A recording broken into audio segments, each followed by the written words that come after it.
क्योंकि श्री किशोरी जी पुरस्कार स्वरूपा ही हैं। पुरस्कार माने होता है जीवों की सिफारिश।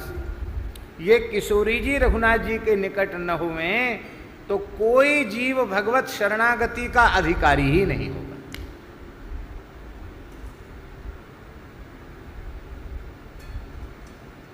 सब में कोई ना कोई दोष निकल आवेगा।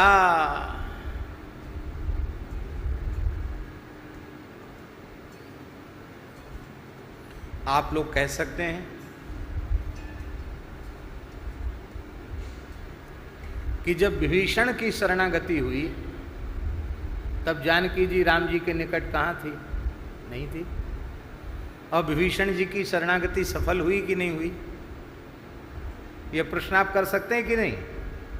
अभी हमने कहा था कि किशोरी जी निकट विराजती हैं इसलिए जीवों की शरणागति हो जाती है, अन्यथा कोई जीव भगवत शरणागति के योग्य नहीं है। विभीषण जी आज से भजन नहीं कर रहे थे। विभीषण जी का भजन का संस्कार जन्मजात था।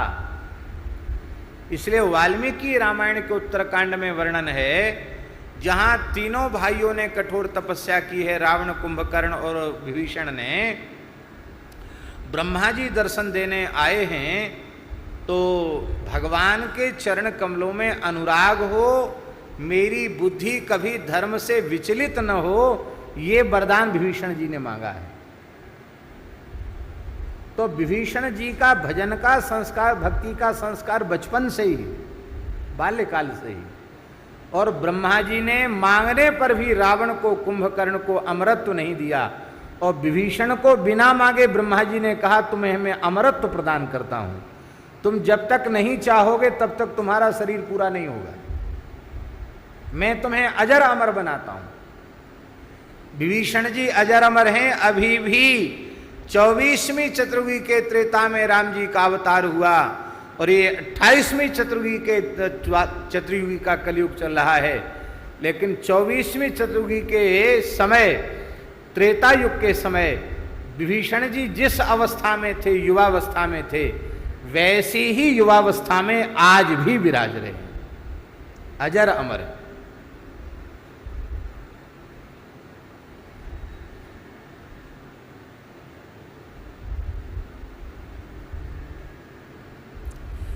तो विभीषण जी आरंभ से ही ठाकुर जी के भक्त हैं, पर शरणागति कब मिली? कब मिली शरणागति? जब हनुमान जी लंका पधारे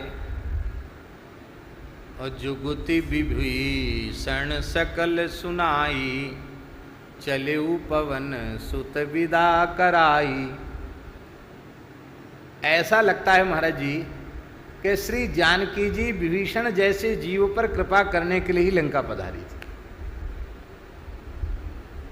और विभीषण की पुत्री, विभीषण की पत्नी का नाम है शर्मा और विभीषण की पुत्री का नाम है त्रिजटा। वाल्मीकि रामायण के भूषण टीकाकार ने त्रिजटा को विभीषण की पुत्री बताया। ये विभीषण की पुत्री हैं और विभीषण ने बड़े विशेष प्रयास पूर्वक त्रिजटा को जानकी जी की सेवा में रखा है। जानकी जी उसे अपनी सखी मान करके बहुत आदर देती है। और गोविंदराज स्वामी जी ने तो लिखा है, ये त्रिजटा क्या है? कहते ज्ञान कर्म उपासना की प्रतीक 3 जटाएं उसके मस्तक पर थी। माने वह ज्ञान साधक, ज्ञान पथ की भी आचार्या थी, निष्काम कर्म योग पथ की भी आचार्या थी और भक्ति योग की भी आचार्या थी। इसलिए त्रिजटा नाम राक्षसी एका, राम चरण रति निपुण विवेका। ये कहकर के गोस्वामी जी ने ज्ञान कर्म, राम चरण रति भक्ति हो गई, निपुण योग कर्म सुकौशलम निपुणता हो गई, कर्म निष्काम कर्म योग हो गया, और विवेक, ज्ञान का फल विवेक है।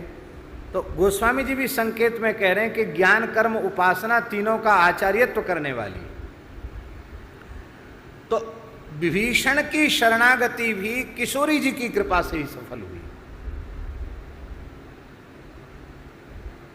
आप फिर प्रश्न कर सकते हैं कि विभीषण की शरणागति के पहले सुग्रीव की शरणागति हुई, तो सुग्रीव की शरणागति के काल में पहले हनुमान जी की शरणागति हुई पंपा सरोवर पर, वह हनुमान जी की शरणागति के बाद सुग्रीव जी की शरणागति हुई।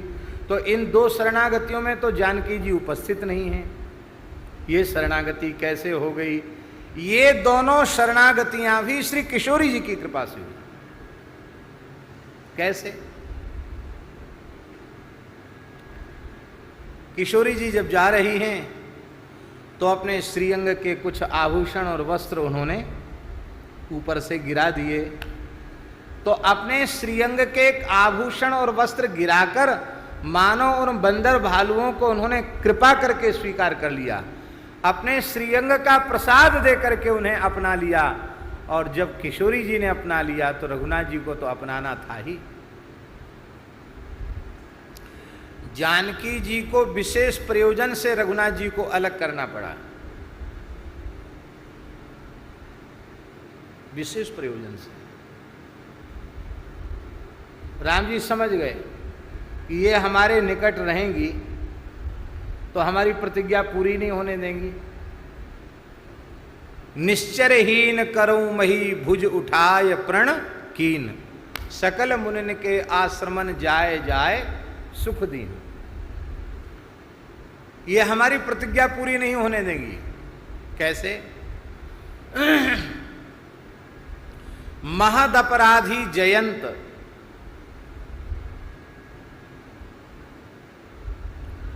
महान अपराधी जयंत।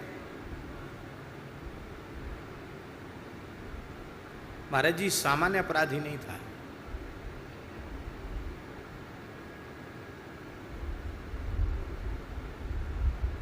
महान अपराधी थे।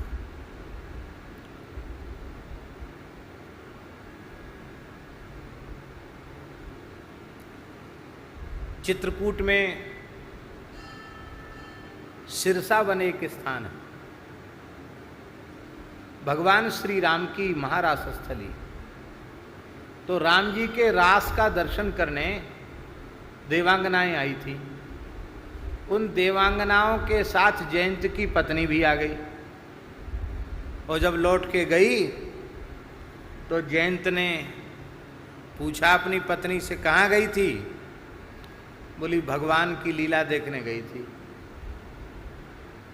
कौन भगवान? कहाँ के भगवान? कैसे भगवान? ज्यादा अहंकारी जीव होते हैं ना, वो ऐसे ही होते हैं। अरे आपको पता नहीं है, ब्रह्मादि देवताओं की प्रार्थना पर गौ ब्राह्मण और देवताओं के कष्ट को हरण करने के लिए भगवान ने दशरथ गृह में कौशल्यास के माध्यम से श्री राम रूप में अवतार ग्रहण किया है। इस समय प्रभु चित्रकूट में विराज रहे हैं, दिव्य रास लीला कर रहे हैं। उस लीला का दर्शन करने में देवांगनाओं के साथ गई थी। आपको इस प्रकार की अवज्ञा की भाषा नहीं बोलनी चाहिए। अहंकारी जीव भगवान को क्या पहचानेगा? अपने को ही भूल जाता है।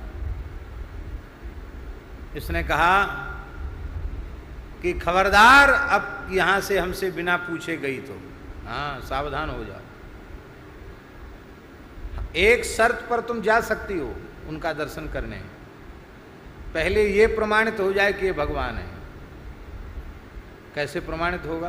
बोले मैं विश्वास नहीं करता, मैं तो परीक्षा लूंगा और वे परीक्षा में खरे उतर गए तो फिर घोषणा करूंगा कि हाँ हमने परीक्षा करके देख लिया, वो तो परिपूर्ण परमात्मा है।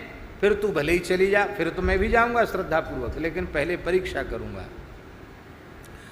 भगवान और भगवान के भक्त इनकी परीक्षा नहीं करनी चाहिए। जिसने परीक्षा की उसका अनिष्ट ही हुआ। भगवान की परीक्षा इसलिए नहीं करनी चाहिए क्योंकि परीक्षार्थी से परीक्षक बड़ा होता है।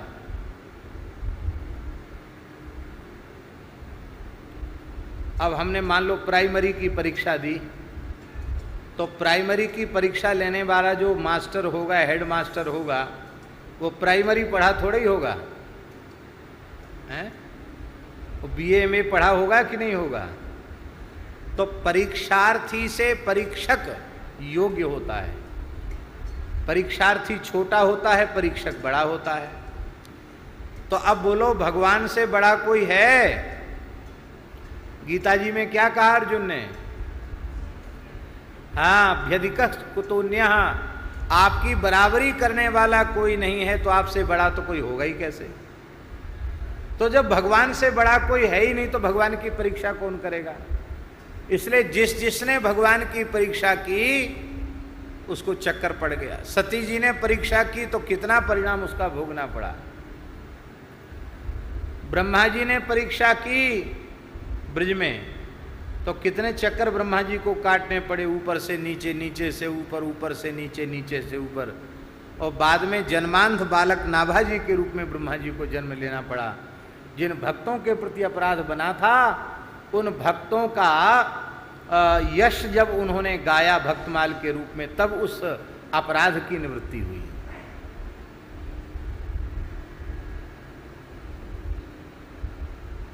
जयंत ने भगवान की परीक्षा ली।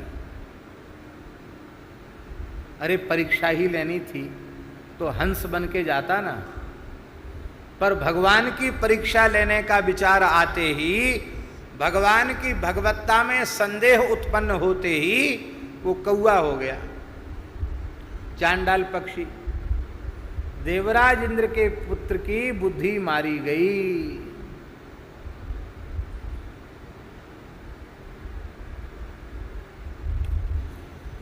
और प्रभु श्री सीताराम जी श्री चित्रकूट धाम में मंदाकिनी के तट पर फटिक शिला में विराजमान थे। एक बार चुनि कुसुम सुहाए, निज कर भूषण राम बनाए, सीतहि पहिराए प्रभु सादर, बैठे फटिक शिला पर सुंदर। सुंदर फटिक शिला पर ठाकुर जी बैठे। और इसी बीच में श्री किशोरी जी का श्रृंगार करते करते रघुनाथ जी को तनिक शीतल मंद सुगंधित बयार लग करके, लीला है ये उनकी, थोड़ा उनको ऐसा अनुभव हुआ कि हमको निद्रा आ रही है। तो श्री किशोरी जी ने अत्यंत प्रेमाग्रह पूर्वक उन्हें अपनी अंक में ही पौढ़ा लिया। किशोरी जी की अंक में श्री रघुनाथ जी मस्तक रखकर पौढ़ गए। और इसी बीच में ये जयंत आ गया। वाल्मीकि रामायण में तो लिखा है विददारस तनांतरे, इसने अपनी चोंच और पंजे से वक्षस्थल में प्रहार किया था। अब गोस्वामी जी लिखते हैं सीता चरण चोंच हति भागा, चरण में चोंच लगाई, ऐसा कहते हैं।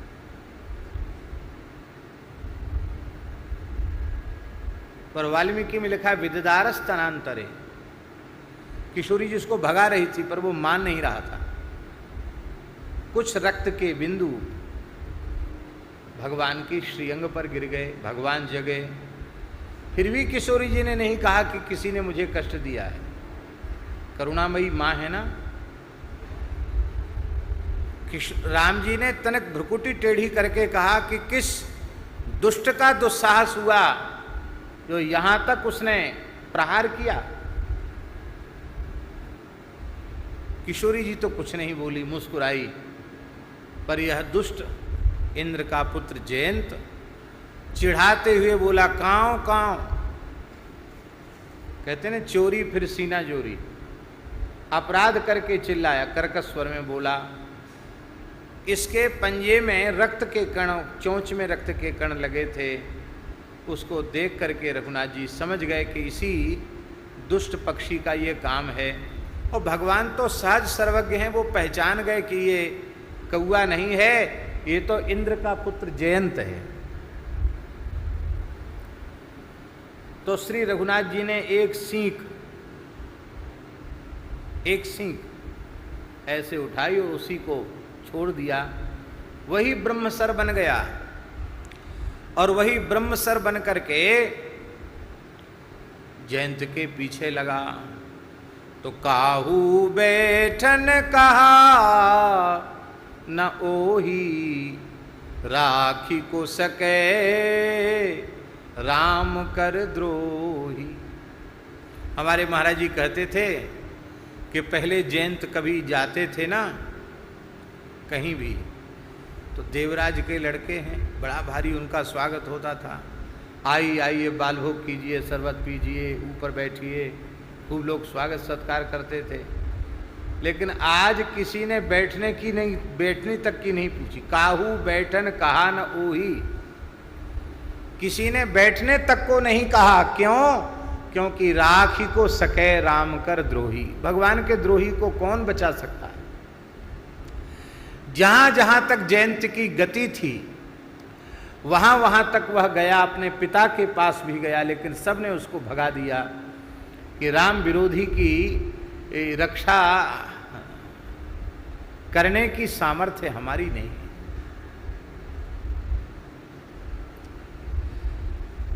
उसने निश्चय कर लिया कि अब मैं बच नहीं सकता हूं, इस प्रचंड बाण की आग में मैं जल ही जाऊंगा। देखो एक विशेष बात है, जयंत सब ओर गया, सबके पास गया, सबको पुकारा, ब्रह्मा जी को, शंकर जी को, देवराज इंद्र को, सबको पुकारा, किसी ने उसकी रक्षा नहीं की।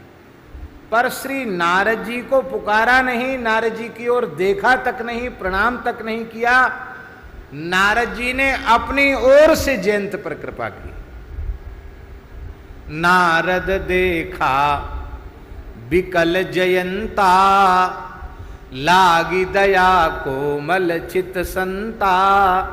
नारद जी ने देखा कि जयंत बहुत व्याकुल है, तो नारद जी ने कहा, अरे भाई कहाँ भागे जा रहे हो, एक क्षण रुको तो सही, बहुत व्याकुल हो, क्या समस्या है, क्या संकट है? जयंत देखा नहीं, नारद देखा, नारद जी ने देखा कि जयंत विकल है। ये है संत का स्वभाव।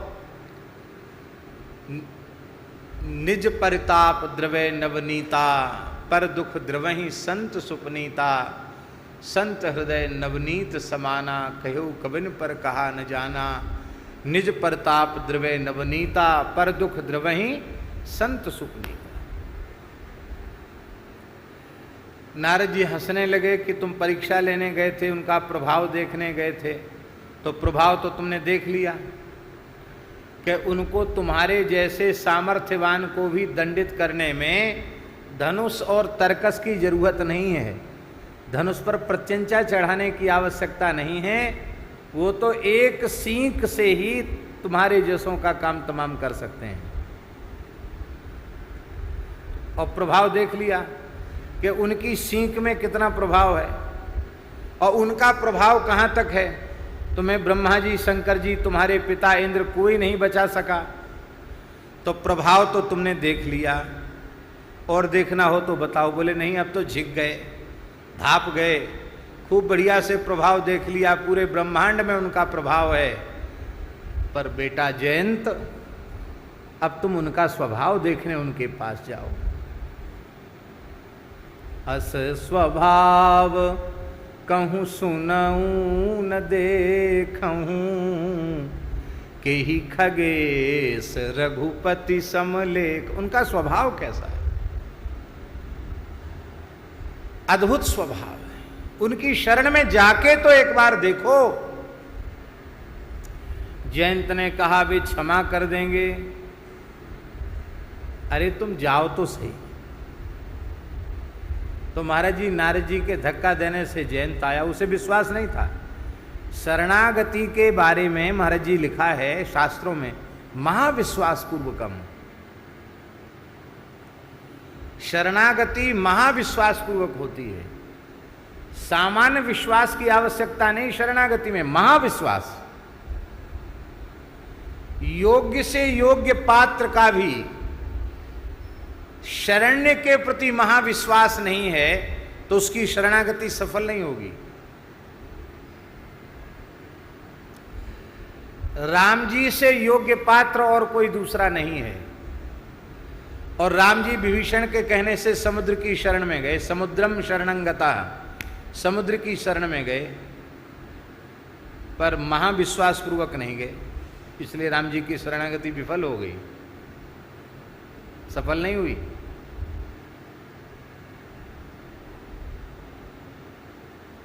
आप किसी की शरण में गए कि हमें अपना लें, और फिर मन में ये भाव आपके है कि अपना लेंगे तो अपना लेंगे, नहीं तो फिर हम दूसरी तरह से भी बात करना जानते हैं, ठीक है ना। लक्ष्मण जी ने कहा महाराज कादर मन को एक अधारा, दैव दैव आलसी पुकारा, कि क्या कर रहे हो आप। राम जी ऐसे ही करो धरो मन धीरा, ऐसे ही करेंगे, जब नहीं मानेगा ना तो सुखा डालेंगे समुद्र को। अरे भाई, जिसकी तुम शरण में जा रहे हो उसी के प्रति तुम्हारा ऐसा भाव, तुम्हारी शरणागति सफल कैसे होगी। तो राम जी ने ये दिखा दिया, जिसकी शरण में जाओ उस पर पूरा भरोसा करो, अब चाहे मारो और चाहे तारो, अब तो हम तुम्हारे हैं। जब सौंप दिया सब भार तुम्हें, फिर मारो या तारो कहें हम क्या। अब सब कुछ आपका है, अब रक्षा करो तो भी वाह वाह, और रक्षा न करो तो भी वाह वाह, हम आपके हैं। ये है महाविश्वास। इसको रत्ती भर विश्वास नहीं था कि भगवान हमको स्वीकार कर लेंगे, लेकिन संत की आज्ञा से गया है, संत की आज्ञा से गया हुआ है, इसलिए ठाकुर जी ने स्वीकार कर लिया। लेकिन अपराध जब होते हैं ना अधिक प्रबल, तो फिर कुछ न कुछ ऊटपटांग काम हो जाता है। ये वहां जब राम जी के चरणों में जयंत पहुंचा, तो हम तो सोचते थे केवल दक्षिण के आचार्यों ने ही भाव दिया। इस बार पद्म पुराण का पाठ किया तो पद्म पुराण में वे सब श्लोक आ गए। पद्म पुराण में स्पष्ट लिखा है कि जयंत जब लौट करके आया तो राम जी के चरणों में उल्टा गिर गया। हम लोग दंडवत करते हैं तो कैसे करते हैं, ऐसे सीधे लौट के दंडवत करते हैं ना।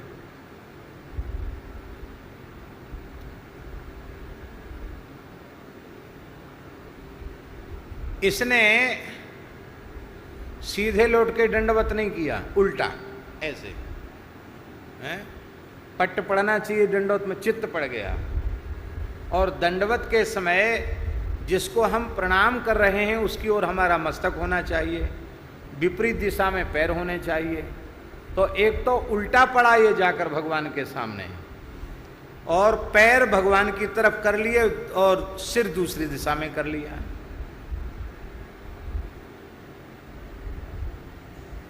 इसको देख के राम जी ने ऐसा मुंह फेर लिया, उसकी तरफ देखा तक नहीं। किशोरी जी ने देखा कि तो ज्यादा ही नाराज हैं, इतनी नाराजगी ठीक नहीं। किशोरी जी ने कहा आपने मुंह क्यों फेर लिया। रघुनाथ जी बोले महाअपराधी है। कौन कहता अपराधी है, किसका अपराध, क्या अपराध किया इसने। अरे क्या अपराध किया, तुम्हें पता नहीं है। अभी तक रक्त के कण झर रहे हैं तुम्हारे वक्ष से, यह सामान्य अपराध है। किशोरी जी ने मुस्कुराकर कहा भगवान, छोटे बालक मां का स्तन पान करते हैं, उनके छोटे छोटे दांत निकल आते हैं, दांतों में खुजली चलती है, मसूड़ों में खुजली चलती है, तो दूध पीते पीते अपने पैने पैने दांतों से माँ का पयोधर काट देते हैं। तो माता बालक का गला नहीं दबा देती है, कष्ट तो होता है, सी करके रह जाती है, पर बहुत चुचकारती पुचकारती है बालक को, और मन में सोचती चलो बालक के दांत आ गए। तो बालक तो ये ऐसे अपराध करते रहते हैं, इसको माँ अपराध गिनने लग जाए तो बालक ही जीवित नहीं रहेंगे। आप इसे अपराध मानते, मैं इसे अपराध नहीं मानती। ठाकुर जी बोले तुम तो वकालत कर रही हो इसकी तरफ से। अरे ये छोटा बच्चा नहीं है, ये पूर्ण बालिग है। आज कहते हैं 18 साल में वोट देने का अधिकार, ये तो पूर्ण बालिग है। देवराज इंद्र का पुत्र है, ये युवराज है, सामान्य नहीं है। ये बड़ा वीर है, बड़ा ज्ञानवान, बड़ा बुद्धिमान बनता है, ये बालक नहीं है। किशोरी जी बोली, बालक चाहे जितना बड़ा हो जाए, मां के लिए तो वह बालक ही होता है। इसलिए चाहे जितना बड़ा वीर हो, चाहे जितनी बड़ी आयु हो, चाहे जितना बड़ा बुद्धिमान हो, हमारा तो बालक है। और आपको बड़ा कहाँ से दिखाई पड़ रहा, हमारी समझ में नहीं आता। कितना भोला बालक है, इसको अभी यह भी खबर नहीं है कि दंडवत कैसे किया जाता। कितना भोला, इसको दंडवत करना तक नहीं आता है। अब मैं सिखाती हूँ इसको, तो किशोरी जी ने बड़े प्रेम से पुचकार, वो तो हाँफ रहा था, ऐसे ऐसे कर रहा था। किशोरी जी ने प्रेम से उसको उठाया और महाराज जी, पद्म पुराण में लिखा है, योजया मास जानकी, उसके मस्तक को श्री जानकी जी ने रघुनाथ जी के चरणों में रख दिया। कहा, प्रभु अब इसे स्वीकार कर लीजिए। भगवान ने देखा कि अब तो हमको स्वीकार करना ही पड़ेगा। किशोरी जी इतना सिफारिश कर रही हैं, पुरस्कार कर रही, तो अपनाना पड़ेगा। तो श्री ठाकुर जी ने थोड़ा आनंद लेते हुए कहा कि देखो, आप कहती हैं तो स्वीकार तो मुझे करना पड़ेगा, लेकिन हमारी एक नियमावली है। क्या? बोले, मैं किसी जीव को सीधे सीधे शरण में स्वीकार नहीं करता। कोई न कोई संत सद्गुरु माध्यम अवश्य बनते हैं। तो सद्गुरु के माध्यम से शरण में नहीं आया है, फिर मैं कैसे स्वीकार करूं? जानकी जी ने कहा, महाराज बहानेबाजी मत करो। क्यों? बोले, नारद जी से बड़ा संत सद्गुरु कोई दूसरा होगा क्या? गुरु नारद सो मिले अकिंचन परोपकारी। गुरु मिले तो देवर्षि नारद जी के जैसा मिले। तो नारद जी ने आपका नाम सुनाया, आपकी महिमा सुनाई। दीक्षा में और किया क्या जाता है? नाम सुनाया जाता है और आपकी महिमा बताई जाती है। भगवान ऐसे हैं, भगवान ऐसे हैं। आपके स्वभाव को बताया तो महिमा बताई आपकी, और आपका नाम सुनाया। तो नाक से तो सुना नहीं होगा, कान से ही नाम सुना होगा। तो कान में आपका नाम पड़ गया, राम नाम पड़ गया, तो मंत्र दीक्षा हो गई, और दीक्षांत उपदेश भी आपका प्रभाव सुनाकर कर दिया। भगवान बोले कि ये तो ठीक है, पर ये विधि पूर्वक कहाँ हुआ? दीक्षा में 5 संस्कार होते हैं। तापम पुंड्रस्तथा नामो मंत्रो माला च पंचमः अमीहि 5 संस्कारा परमई कांत्य हेतवा। ये 5 संस्कार हैं दीक्षा के। ये परमई कांत्य हेतवा, जीव को भगवान का परमई कांति बनाने वाले हैं। 2 प्रकार के भक्त होते हैं, एक एकांती और एक परमई कांति। अत्यंत जो अंतरंग है उनको परमई कांति कहते हैं। विधिवत दीक्षा किसी जीव की हो जाए तो भगवान का वह अंतरंग परिकर हो जाता है, परमई कांति हो जाता है।